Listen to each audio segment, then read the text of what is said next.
Hello friend, आइए आज पुनर्जागरण में ही आगे बढ़ते हैं जहाँ से हमने छोड़ा था पिछले वीडियो में, उससे आगे का पार्ट देखते हैं। आज हम चर्चा करते हैं वेद समाज की। वेद समाज की बात अगर की जाए तो वेद समाज की स्थापना किसने की थी और कहाँ किया?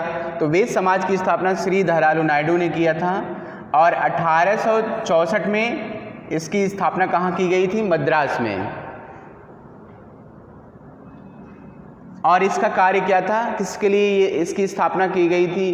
तो जाति पाति, छुआछूत, बाल विवाह, विधवा विवाह, इन सभी के लिए इसकी स्थापना की गई थी। सामाजिक जो भी बुराइयां समाज में व्याप्त थी उन सारी बुराइयों को दूर करने के लिए ही वेद समाज की स्थापना की गई थी। और इसीलिए वेद समाज की, चूँकि वेद समाज की स्थापना की प्रेरणा किससे ली गई थी? तो वेद समाज की स्थापना की प्रेरणा केशव चंद्र सेन से ली गई थी। किससे?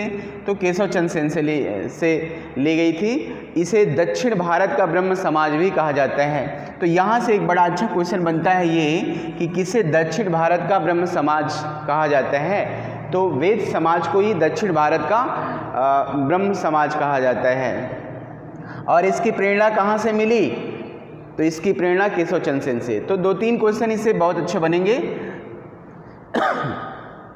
उसके बाद प्रार्थना समाज। प्रार्थना समाज की स्थापना 1867 में मुंबई में की गई थी। इसके संस्थापक कौन थे? तो इसके संस्थापक आत्माराम पांडुरंग इसके संस्थापक थे। और बाद में 1869 में महादेव गोविंद रानाडे जी भी इससे जुड़ जाते हैं। तो महादेव गोविंद रानाडे ने इसको बहुत ज़्यादा फेमस बनाया। तो इसलिए कभी कभी जो है प्रार्थना समाज में अगर मान लीजिए कि पूछता है कि प्रार्थना समाज की स्थापना किसने की और इसमें आत्माराम पांडुरंग का नाम नहीं देता, तो इनकी जगह नाम देगा महादेव गोविंद रानाडे जी का। तो आंसर गलत नहीं होगा, सही हो जाएगा। तो ये जानते रहिएगा, क्योंकि इसको पॉपुलर बहुत ज़्यादा किसने बनाया? तो महादेव गोविंद रानाडे जी ने बनाया। और महादेव गोविंद रानाडे ने पुणे के दक्कन में जो है इन्होंने दक्कन एजुकेशनल सोसाइटी की स्थापना करी। दक्कन एजुकेशनल सोसाइटी की स्थापना इन्होंने की। और महाराष्ट्र में इन्होंने 1891 में विंडो रीमैरिज की स्थापना करी। कब करी ये डेट पूछा जाएगा, तो इसको जानते रहिएगा। 1891 में। कहाँ किया? महाराष्ट्र में किया। और पंडिता रमाबाई ने आर्य महिला समाज की स्थापना करी थी। तो कभी भी अगर आपसे पूछा जाए कि आर्य महिला समाज की स्थापना किसने की, तो पंडिता रमाबाई ने ही आर्य महिला समाज की स्थापना की थी। महिलाओं के उत्थान में पंडिता रमाबाई का विशेष योगदान है। तो और महिलाओं के उत्थान के लिए ही D.K. कर्वे महोदय ने भी बहुत सा कार्य किया है। D.K. कर्वे को जो है महिलाओं का उद्धारक भी कहा जाता है। इन्होंने विंडो होम की स्थापना करी और उसके बाद इसी के तहत विंडो होम की तहत ही उन्होंने महिलाओं के जीवन में एक क्रांतिकारी परिवर्तन लाने के लिए उन्होंने महिलाओं को, जो ऐसी महिलाएं जो विधवा हो गई थी, तो विधवा महिलाओं को उन्होंने डॉक्टर, नर्स और अध्यापिका बनाया और इनके जीवन में एक क्रांतिकारी परिवर्तन लाया। और 1906 में D.K. कर्वे महोदय ने बम्बई में महिला विश्वविद्यालय की स्थापना करी। ये बहुत ही इम्पोर्टेंट प्रश्न है, ये कई बार आ चुका है, तो ये जानते रहिएगा। जब भी अगर पूछा जाए कि बम्बई में किसने महिला विश्वविद्यालय की स्थापना करी, तो D.K. कर्वे महोदय ने ही बम्बई में महिला विश्वविद्यालय की स्थापना की थी। तो प्रार्थना समाज में जब भी अगर ये कहे कि प्रार्थना समाज का मूल उद्देश्य क्या होता है, तो प्रार्थना समाज का मूल उद्देश्य यही था कि समाज में जो भी सारी ऐसी बुराइयां व्याप्त हैं, महिलाओं के प्रति जो भी समाज का दृष्टिकोण रहा है, नज़रिया रहा है, उसको बदलने के लिए ही प्रार्थना समाज की स्थापना की गई थी। ये इसका मूल उद्देश्य था। जब भी मूल उद्देश्य की बात की जाए तो इसका मूल उद्देश्य क्या था? आइए अब आगे देखते हैं रामकृष्ण मिशन। रामकृष्ण मिशन की स्थापना स्वामी विवेकानंद ने 1897 में किया। स्वामी विवेकानंद की बात की जाए तो स्वामी विवेकानंद के बचपन का नाम नरेंद्र दत्त था। नरेंद्र दत्त इनके बचपन का नाम होता है और इनके गुरु का नाम होता है रामकृष्ण परमहंस। गुरु का क्या नाम था? तो रामकृष्ण परमहंस इसके गुरु का नाम होता है। और महाराजा खेतड़ी के सुझाव पर ही स्वामी विवेकानंद ने अपना नाम नरेंद्र दत्त से स्वामी विवेकानंद कर लिया था। तो कभी अगर पूछा जाए कि किसके सुझाव पर स्वामी विवेकानंद जी ने अपना नाम नरेंद्र दत्त से स्वामी विवेकानंद किया था, तो महाराजा खेतड़ी के सुझाव पर, महाराजा खेतड़ी के सुझाव पर। ठीक है, ये जानते रहिएगा, कभी भी आपसे अगर पूछा जाए तो इसका आंसर आप बता सकते हैं। स्वामी रामकृष्ण परमहंस जी स्वामी विवेकानंद के गुरु थे और इनके बचपन का नाम गदाधर चट्टोपाध्याय था। रामकृष्ण परमहंस जी के बचपन का नाम गदाधर चट्टोपाध्याय था। इन्हें दक्षिणेश्वर के संत के नाम से भी जाना जाता है। यहाँ से एक बड़ा अच्छा क्वेश्चन बनता है कि किसको दक्षिणेश्वर का संत कहा जाता था। अगर ऐसा क्वेश्चन बनता है तो इसका सही आंसर हो जाएगा रामकृष्ण परमहंस। इनको ही दक्षिणेश्वर का संत के नाम से संबोधित किया जाता है। और ये कहा जाता है कि स्वामी रामकृष्ण परमहंस जी अपनी जब भाव समाधियों में लीन हो जाया करते थे तो इनके भाव समाधियों में कई देवताओं के दर्शन हुआ करते थे, जिसमें काली के दर्शन, कृष्ण के दर्शन, ईसा मसीह के दर्शन और बुद्ध जी के दर्शन इनकी भाव समाधियों में ये करते थे। तो ये यहाँ से भी एक क्वेश्चन बनेगा, ये क्वेश्चन बनता है कि कौन अपनी भाव समाधियों में कृष्ण, काली और बुद्ध जी के दर्शन किया करता था। अगर ऐसा क्वेश्चन बनता है तो इसका भी आंसर हो जाएगा परमहंस, स्वामी परमहंस। स्वामी रामकृष्ण परमहंस जी इन्होंने बारानगर में रामकृष्ण मठ की स्थापना करी। देखिए यहाँ थोड़ा सा अंतर है, इसको जानते रहिएगा। अंतर क्या है? अंतर ये है कि जब भी अगर पूछा जाए कि रामकृष्ण मिशन की स्थापना किसने की, तो रामकृष्ण मिशन की स्थापना स्वामी विवेकानंद जी ने की। और रामकृष्ण मठ की स्थापना किसने की? तो रामकृष्ण मठ की स्थापना कौन करता है? तो मठ की स्थापना करते हैं परमहंस जी ने। ये अंतर है, इस अंतर को जान लीजिएगा, नहीं तो यहाँ दिक्कत हो जाएगी। रामकृष्ण मठ की स्थापना करी स्वामी रामकृष्ण परमहंस जी ने और रामकृष्ण मिशन की स्थापना किसने की? स्वामी विवेकानंद ने। ये अंतर है, इसको जानते रहिएगा। ठीक है, तो स्वामी विवेकानंद जी को नव हिंदू जागरण का संस्थापक, नई पीढ़ी का उद्बोधक, राष्ट्रीय आंदोलन का आध्यात्मिक पिता के नाम से संबोधित किया जाता है। यहाँ से भी क्वेश्चन बनेगा, ये पूछा जा सकता है किसको नव हिंदू जागरण का संस्थापक या नव हिंदू जागरण का पिता, ऐसे भी कहा जा सकता है। तो किसको नव हिंदू जागरण का पिता के नाम से संबोधित किया जाता है? अगर ऐसा क्वेश्चन बनता है तो इसका सही आंसर हो जाएगा स्वामी रामकृष्ण परमहंस को इस नाम से संबोधित किया जाता है। और दूसरा, नई पीढ़ी का उद्बोधक के नाम से किसे जाना जाते हैं? तो इसका भी सही आंसर हो जाएगा स्वामी विवेकानंद जी को नई पीढ़ी के उद्बोधक के नाम से संबोधित किया जाता है। राष्ट्रीय आंदोलन का आध्यात्मिक पिता, आध्यात्मिक नेपोलियन के नाम से किसे जाना जाता है? ये थोड़ा सा डीप का प्रश्न है, जानते रहिएगा। जब थोड़ा सा डीप में जाएगा तब पूछ सकता है, ये भविष्य का प्रश्न है। अभी फिलहाल ऐसा किसी भी एग्जाम में पूछा नहीं गया है, लेकिन आप जानते रहिएगा। आध्यात्मिक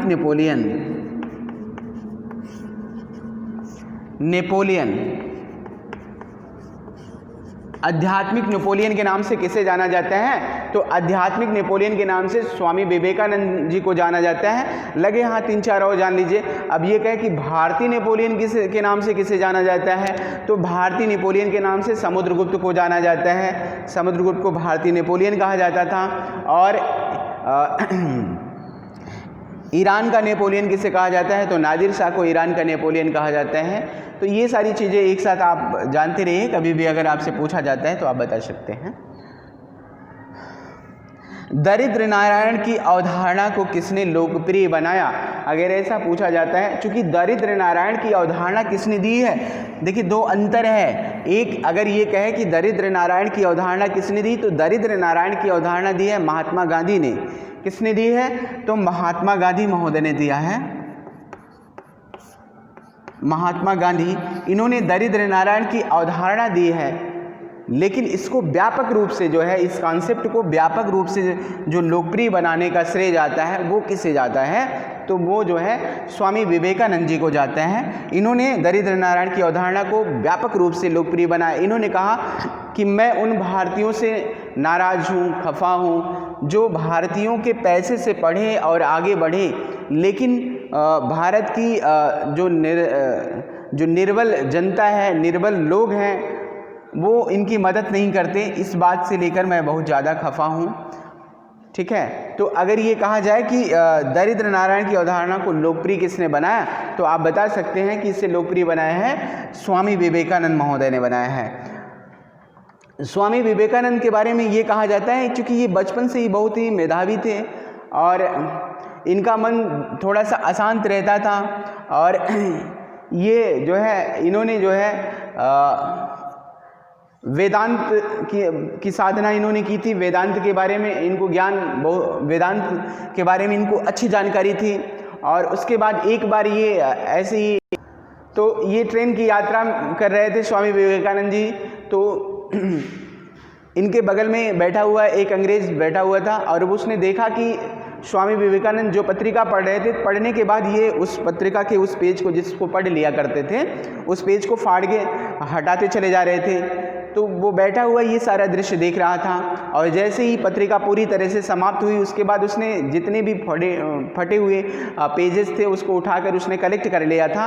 और बाद में उसने पूछा कि आपने ऐसा क्यों किया, तो उन्होंने कहा कि इसकी अब कोई आवश्यकता नहीं है, जो भी चीज़ें इसमें रही हैं मैंने उसको पढ़ लिया है। तो उसने कहा ठीक है, चलिए मैं थोड़ा सा इसके बारे में आपसे पूछता हूँ। तो स्वामी विवेकानंद जी ने कहा ठीक है, आप पूछ सकते हो। तो जैसे ही उसने एक एक पेजेज उठा के और प्रश्न किया, विवेकानंद जी ने सारे प्रश्नों के उसको आंसर दिए। ये देखकर वो दंग रह गया। तो ये स्वामी विवेकानंद के अंदर ये कहे गॉड गिफ्टेड ये गुण था। ये गुण बहुत सारे लोगों में नहीं होता, ये अपवाद स्वरूप स्वामी विवेकानंद जी के अंदर था। तो स्वामी विवेकानंद जी ने जो है प्रथम विश्व धर्म संसद में इन्होंने 1893 में शिकागो में प्रथम विश्व धर्म सम्मेलन का आयोजन किया गया। तो उस सम्मेलन में इन्होंने भाग लिया था।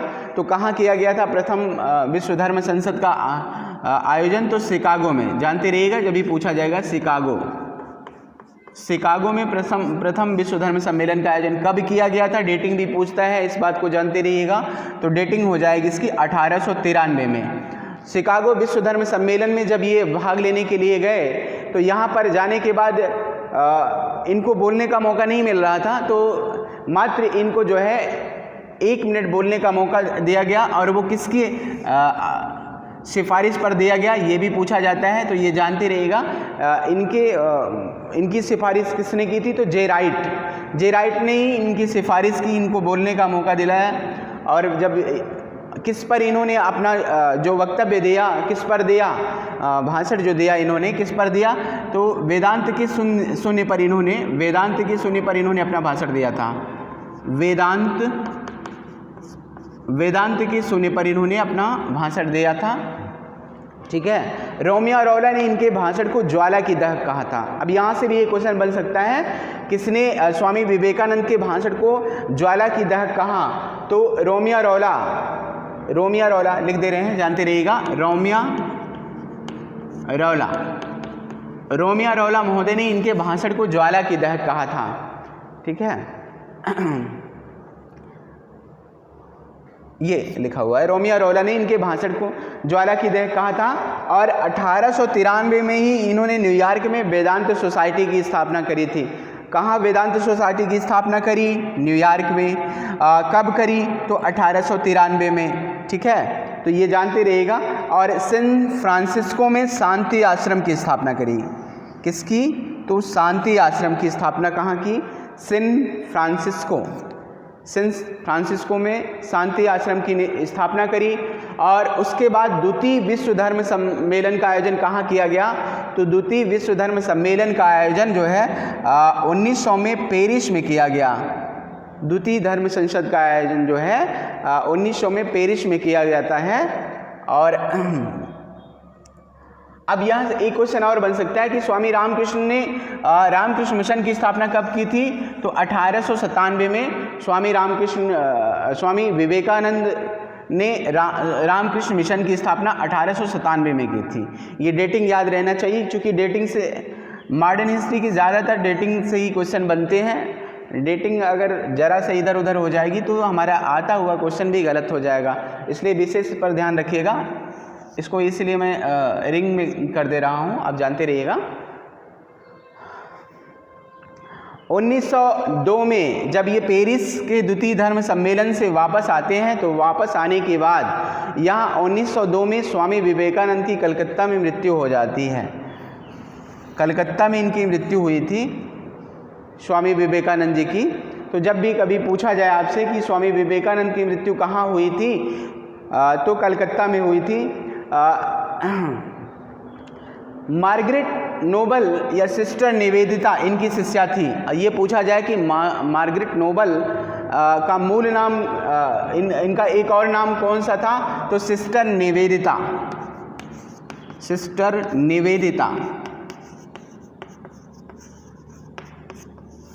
इनको इन्होंने अपनी धर्म बहन माना था, सिस्टर निवेदिता को। तो यहाँ से भी ये क्वेश्चन बन सकता है, ये पूछा जा सकता है कि सिस्टर निवेदिता को किसने अपनी धर्म बहन माना था। अगर ऐसा क्वेश्चन बनता है तो इसका सही आंसर हो जाएगा स्वामी विवेकानंद जी ने सिस्टर निवेदिता को जो है अपनी धर्म बहन माना। और सिस्टर निवेदिता का मूल नाम क्या था, अगर ऐसा क्वेश्चन पूछा जाता है तो इसका सही आंसर हो जाएगा Margaret Noble. Margaret Noble sister Nivedita का मूल नाम था। ठीक है, तो अब आइए आगे देखते हैं। आइए अब आगे देखते हैं थियोसॉफिकल सोसाइटी। जहाँ तक बात थियोसॉफिकल सोसाइटी की है, तो थियोसॉफिकल सोसाइटी की स्थापना 1875 में कहाँ किया गया था, तो न्यूयॉर्क में। अब यहाँ से देखिए दो क्वेश्चन बन सकता है। पहला तो ये कि थियोसॉफिकल सोसाइटी की स्थापना कब की गई, तो 1875 में थियोसॉफिकल सोसाइटी की स्थापना की गई। कहाँ की गई, तो न्यूयॉर्क में। ठीक है, और इसके संस्थापक कौन थे, तो इसके संस्थापक जो है एक रूसी महिला जिसका नाम था ब्लावत्स्की और कर्नल अलकाट महोदय ने ही थियोसॉफिकल सोसाइटी की स्थापना की थी। और जहाँ तक थियोसॉफिकल सोसाइटी के मुख्यालय की बात है, तो इसका मुख्यालय कहाँ बनाया गया, तो इसका मुख्यालय जो है मद्रास में अडयार में, मद्रास के अडयार में इसका मुख्यालय बनाया गया। ये जानते रहिएगा, जब भी, चूँकि मुख्यालय से भी ये क्वेश्चन आता ही है। और इस थियोसॉफिकल सोसाइटी से चूँकि स्थापना तो करी मैडम ब्लावत्स्की और कर्नल अलकाट महोदय ने, और इसको जहाँ तक भारत की बात है, तो भारत में एक आयरिश महिला होती है जिसका नाम होता है एनी बेसेंट। 1888-89 समथिंग इसी समय जो है ये थियोसॉफिकल सोसाइटी की सदस्यता तो इन्होंने ली इंग्लैंड में। कहाँ ली, तो इंग्लैंड में इसकी सदस्यता ली। और ये एनी बेसेंट 1893 में शिकागो विश्व धर्म सम्मेलन में ये सम्मिलित भी हुई थी। तो अगर ये पूछा जाए कि शिकागो विश्व धर्म सम्मेलन में कौन सी आयरिश महिला ने भाग लिया था, तो हो जाएगा एनी बेसेंट थियोसॉफिकल सोसाइटी से जुड़ी, और भारत में इन्होंने इसका प्रचार प्रसार भी बहुत तेज़ी के साथ किया। और 1893 में जब ये भारत में आई तो इसका प्रचार प्रसार इन्होंने किया थियोसॉफिकल सोसाइटी का। और ये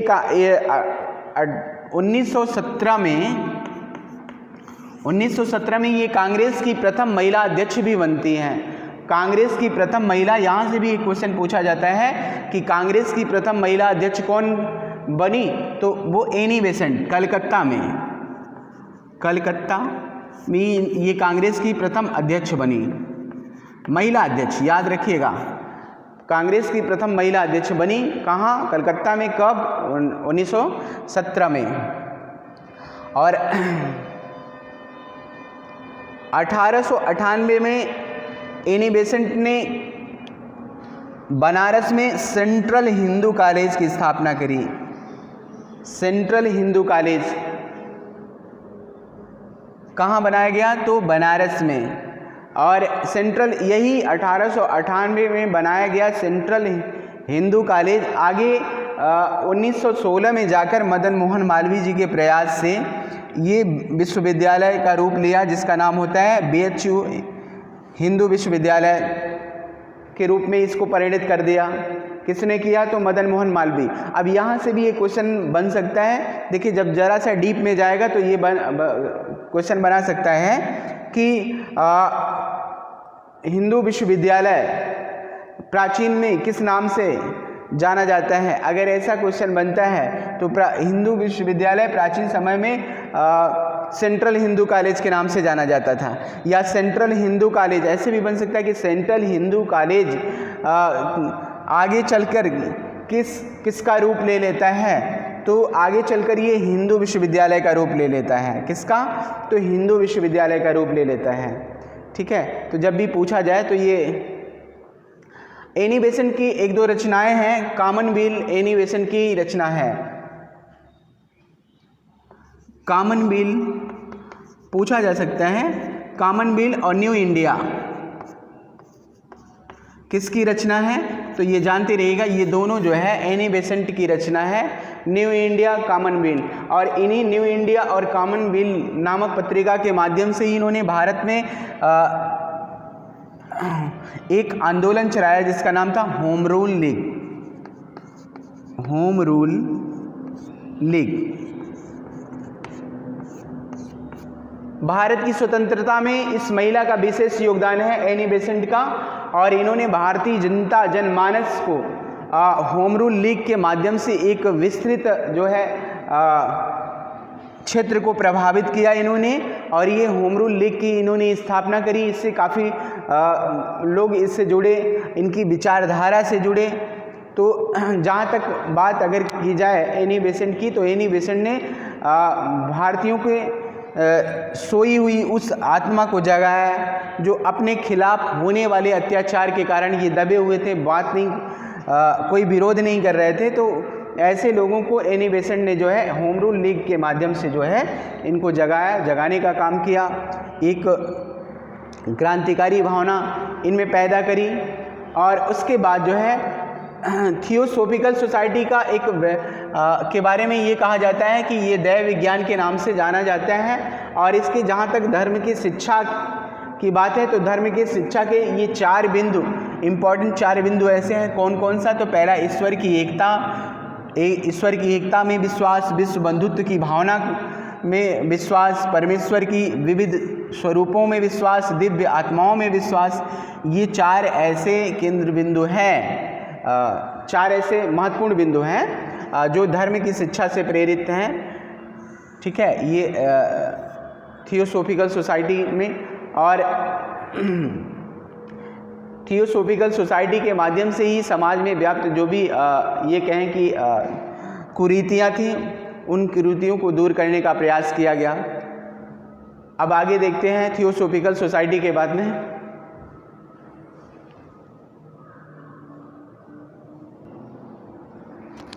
आइए अब आगे देखते हैं सत्यशोधक समाज। सत्यशोधक समाज। सत्यशोधक समाज की स्थापना 1873 में ज्योतिबा फुले ने की थी। किसने की थी? तो ज्योतिबा फुले महोदय ने की थी। कब की थी? तो 1873 में। यह आंदोलन एक कृषक आंदोलन था। कृषकों की समस्या से लेकर इस आंदोलन की शुरुआत होती थी। और ज्योतिबा फुले जी एक माली जाति के थे। तो यहाँ से भी क्वेश्चन पूछा जाता है कि ज्योतिबा फुले किस जाति से संबंधित थे? तो ये माली जाति से संबंधित थी। और इन्होंने बुद्ध और कबीर के विचारों से प्रेरित होकर बाली को अपना आराध्य देव माना। किसे? तो बाली को। यहाँ से भी क्वेश्चन बड़ा अच्छा बनता है। ये पूछा जाता है कि किसने बाली को अपना आराध्य देवता माना था? तो इसका सही आंसर हो जाएगा ज्योतिबा फुले।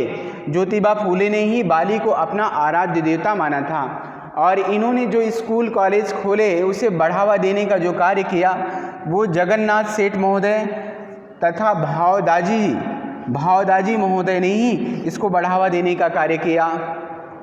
और इन्होंने ज्योतिबा फूले जी ने जो है जाति विरोधी आंदोलन किया। प्रारंभ तो इनके सत्यशोधक समाज का जो प्रारंभ होता है एक कृषक आंदोलन के रूप में होता है, लेकिन जो आगे चलकर एक जाति विरोधी आंदोलन हो जाता है। और इन्होंने एक रचना करी गुलामगिरी या दास्तां। गुलामगिरी या दास्तां इसी पुस्तक के माध्यम से जो है इन्होंने अपने इस विचारधारा को आगे बढ़ाया। और इसके बाद जो अगला आता है वो होता है राधा स्वामी सत्संग। राधा स्वामी सत्संग की स्थापना किसने की? तो राधा स्वामी सत्संग की स्थापना शिवदयाल किसने की थी? तो शिवदयाल महोदय ने की। कहाँ की? तो आगरा में। आगरा में कब किया? तो 1869 में। 1869 में इन्होंने शिवदयाल महोदय ने राधा स्वामी सत्संग की स्थापना की और इसका मुख्यालय आगरा के दयाल बाग को बनाया। इसका मुख्यालय किसे बनाया? तो इसका मुख्यालय आगरा के दयाल बाग को बनाया। और इन्होंने अपने इस विचारधारा को आगे बढ़ाने का कार्य किस पत्रिका के माध्यम से किया? तो सार वचन नामक इनकी एक पत्रिका होती, उसी पत्रिका के माध्यम से इन्होंने अपने विचारों का प्रसार किया। और वायकोम आंदोलन किसके द्वारा चलाया गया था? तो वायकोम आंदोलन जो है वो नारायण गुरु के द्वारा चलाया गया था और यह भी एक जाति विरोधी आंदोलन था। वायकोम आंदोलन कैसा था? जाति विरोधी आंदोलन था। ये मंदिरों में एजवा नामक एक जाति होती थी, उसी को प्रवेश दिलाने के लिए चलाया गया ये आंदोलन था। और यह आंदोलन जो है त्रावणकोट गांव से शुरू हुआ था, इसीलिए इसे वायकोम आंदोलन के नाम से संबोधित किया जाता है। इनका प्रसिद्ध नारा था नारायण गुरु का। यहाँ से क्वेश्चन बहुत अच्छा बनता है कि किसका एक प्रसिद्ध नारा था? एक धर्म एक ईश्वर एक जाति। या ऐसे भी कह सकता है कि कौन सा ऐसा व्यक्ति था जो एक ईश्वर एक धर्म और एक जाति में विश्वास करता था? अगर ऐसा पूछा जाता है तो इसका सही आंसर हो जाएगा नारायण गुरु। नारायण गुरु ही एक धर्म एक ईश्वर और एक जाति में विश्वास करते थे। वायकोम आंदोलन, गुरु वायकोम आंदोलन 1931-32, ये सारे आंदोलन दक्षिण भारत में चलाए गए हैं, जानते रहिएगा। गुरु वायकोम आंदोलन 1931-32 इसका यही टाइम है, जानते रहिएगा। यह भी आंदोलन किसके लिए चलाया गया था? तो यह भी आंदोलन मंदिरों में प्रवेश को लेकर चलाया गया था। और कहाँ चलाया गया था? तो केरल में मंदिरों में प्रवेश को लेकर चलाया गया ये आंदोलन था। और इसके जो प्रणेता होते हैं या इस आंदोलन को चलाने वाला जो व्यक्ति होता है उसका नाम होता है के केलप्पन, ये कृष्ण पिल्लई व ए गोपालन। के केलप्पन, कृष्ण पिल्लई, ए गोपालन के नेतृत्व में यह आंदोलन चलाया गया। और इस आंदोलन को गांधी जी ने भी अपना सहयोग दिया पूरा। और एक और यहाँ बड़ा अच्छा कि हरिजन नाम सबसे पहले किसने दिया था? तो अगर ऐसा पूछा जाता है तो ये जानते रहिएगा, हरिजन नाम सबसे पहले गांधी जी ने दिया था। किसने दिया?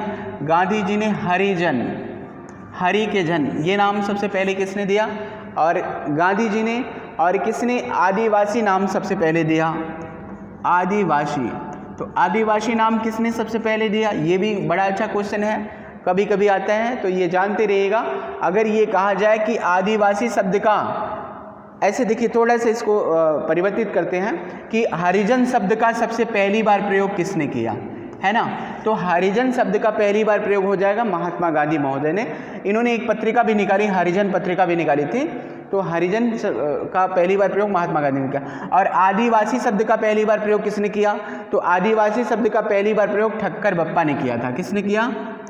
ठक्कर बप्पा ने पहली बार आदिवासी शब्द का प्रयोग किया। तो ये दोनों बहुत ही इंपॉर्टेंट, चूँकि जाति विरोधी आंदोलन में गांधी जी का भी विशेष योगदान रहा।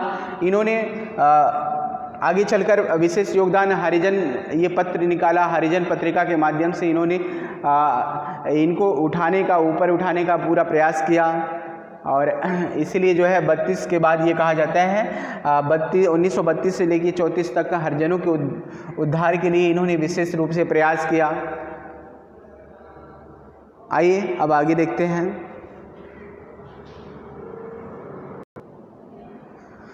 तो इस प्रकार से जो है ये कहा जाए कि भारतीय पुनर्जागरण में जो है ये चाहे वो प्रार्थना समाज हो, चाहे ब्रह्म समाज हो, चाहे देव समाज हो, चाहे आर्य समाज हो, चाहे सत्यशोधक समाज हो, चाहे वायकुम आंदोलन, गुरु वायकुम आंदोलन है, इन सारे आंदोलनों ने इन सारी संस्थाओं में समाज में एक क्रांतिकारी परिवर्तन लाने का इन लोगों ने कार्य किया।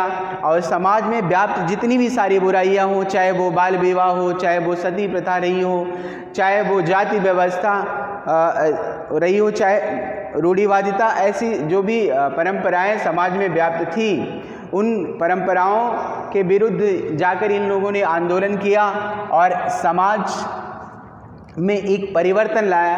तो समाज में होने वाले इस परिवर्तन के जो है विशेष जो है श्रेय किसे दिया जाता है? तो समाज में होने वाले इस परिवर्तन का विशेष जो श्रेय दिया जाता है वो सत्यशोधक समाज, प्रार्थना समाज और आर्य समाज को स्वामी दयानंद सरस्वती, स्वामी विवेकानंद जी और राजा राम मोहन राय जी, इन सभी को इसका विशेष श्रेय दिया जा सकता है। आज के वीडियो में इतना ही।